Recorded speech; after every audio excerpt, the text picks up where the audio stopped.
privatização mesmo, né, de terceirização da gestão por ONGs, por movimentos de contratar consultoria, empresas de fora, né, que analisem ali a gestão. Então, eu vejo que o movimento maior não é nesse sentido, né? Não é nesse sentido da construção mesmo de uma percepção de espaço público, da escola como espaço público, como da educação como direito, né? Mas sim dessa onda mesmo privatista, né? Que aí dissocia totalmente, né? Assim, a gestão, já temos complexidades da forma como está, né? De uma dificuldade para a implementação de uma gestão efetivamente democrática na escola. Se você passa para uma percepção que essa gestão seja ainda mais externa, que é um movimento que tem ocorrido, né? Acho que aos poucos, pingando, mas por aí que nós vemos que está caminhando, né? E aí é difícil realmente manter as esperanças, né? Que isso possa se dar, né? Inclusive em um curto período de tempo. Acredito que as ocupações deram um fôlego no sentido das escolas mesmo, pensando na democratização das escolas. E o resultado político delas foi muito bom, né? Assim, porque a reorganização foi derrotada, né? A reorganização do Estado de São Paulo ali das escolas, ela foi derrotada. Mas me parece que, mais uma vez, são movimentos pontuais, né? Mesmo quando a Rosa Luxemburgo está falando de experiências, ela fala de experiências de conselhos que apareceram, mas que, com o desenrolar, né, dos jogos políticos ali, eles acabam assumindo uma posição mais consultiva do que, efetivamente, né, de fazer, né, como órgão gestor do poder do Estado, né, órgão gestor do Estado. Então, assim, digo que na obra da Rosa Luxemburgo tem essa esperança, né, mas é difícil a gente vislumbrar nessa realidade que nós vivemos, né? Não sei se eu fui muito desesperançosa, mas ficou uma grande questão, né? Com certeza, acho que é uma questão para a gente continuar pensando, né? Só para vocês me ajudarem a refletir um pouco também.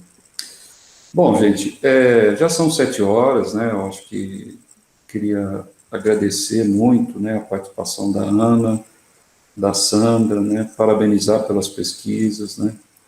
Eu acho que as pesquisas de vocês ainda vai ter uma reverberação, né, bastante significativa, né, na medida em que as pessoas vão tomando contato, né, com as publicações, né, e dizer que o Departamento de Educação, né, se sente muito honrado, né, de ter acolhido, né, e ao mesmo tempo ter a oportunidade de acompanhar as pesquisas de vocês, tá? Então, agradecer a participação do público também aqui, né, e dizer que já no dia 21, agora de outubro, nós teremos um outro seminário, né, seminário da professora Ana Paula de Sá, né, que vai fazer uma apresentação de uma pesquisa de pós-doutorado, né, que eu estou supervisionando, sobre o tema da formação do sujeito leitor, né, como que isso tem sido trabalhado nos livros didáticos, né. Então, também vai ser um tema bem interessante, e vocês já estão convidados aqui também para participar conosco, tá? Então, muito obrigado, boa noite, e até uma próxima oportunidade. Obrigada, Luiz. Agradeço ao público também, o pessoal que assistiu, né? Que se interessou, né, pelos nossos temas, né? Muito obrigada. Pessoal, agradeço também a participação de vocês. Sandra, Luiz, muito bom estar com vocês de novo. Obrigada pela oportunidade.